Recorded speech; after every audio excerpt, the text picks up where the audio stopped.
ತೆರಿಗೆ ಇಲಾಖೆಯಿಂದ ಬೆಂಗಳೂರಿನಲ್ಲಿ ಬಾಲಾಜಿ ಬಾಬು ನಿವೃತ್ತಿ ಸಾರ್ವಜನಿಕರಿಂದ ಪ್ರಶಂಸೆ.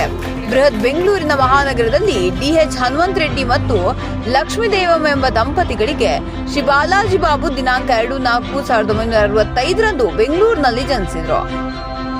ಇವರು ಪದವಿ ವ್ಯಾಸಂಗ ಮಾಡಿ ಮುಗಿಸಿಕೊಂಡು ಇದೇ ನಮ್ಮ ರಾಜಧಾನಿಯಾದ ಬೆಂಗಳೂರಿನಲ್ಲಿ ಆದಾಯ ಮತ್ತು ವಾಣಿಜ್ಯ ತೆರಿಗೆ ಇಲಾಖೆಯಲ್ಲಿ ಸರ್ಕಾರಿ ನೌಕರರಿಗೆ ಸೇರಿ ಬೆಂಗಳೂರಿನಲ್ಲಿರುವ ಗಾಂಧಿನಗರದಲ್ಲೇ ಪೂರ್ಣ ಸೇವಾ ಅವಧಿಯನ್ನು ಯಾವ ಆರೋಪ ಮತ್ತು ಕಪ್ಪು ಚುಕ್ಕೆ ಇಲ್ಲದೆ ದಕ್ಷ ಅಧಿಕಾರಿಯಾಗಿ ತಮ್ಮ 39 ವರ್ಷ 4 ತಿಂಗಳುಗಳ ಕಾಲ ತಮ್ಮ ಸಂಪೂರ್ಣ ಸೇವಾವಧಿಯನ್ನು ಯಶಸ್ವಿಯಾಗಿ ಮಾಡಿ ದಕ್ಷ ಪ್ರಾಮಾಣಿಕ ಅಧಿಕಾರಿ ಎಂಬ ಖ್ಯಾತಿ ಪಡೆದು ದಿನಾಂಕ 29/4/2025 ನಿವೃತ್ತಿ ಹೊಂದಿದ್ದಾರೆ.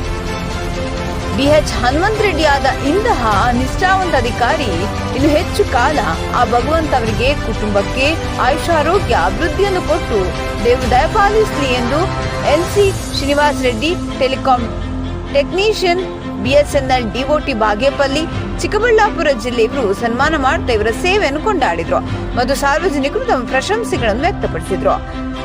ಸುದ್ದಿ ಮತ್ತು ಜಾಹೀರಾತುಗಾಗಿ ಸ್ಕ್ರೀನ್ ಮೇಲಿರುವ ನಂಬರ್ಗೆ ಕಾಲ್ ಮಾಡಿ. ತಪ್ಪದೆ ಚಾನೆಲ್ ಅನ್ನು ಸಬ್ಸ್ಕ್ರೈಬ್ ಮಾಡಿ, ಶೇರ್ ಮಾಡಿ.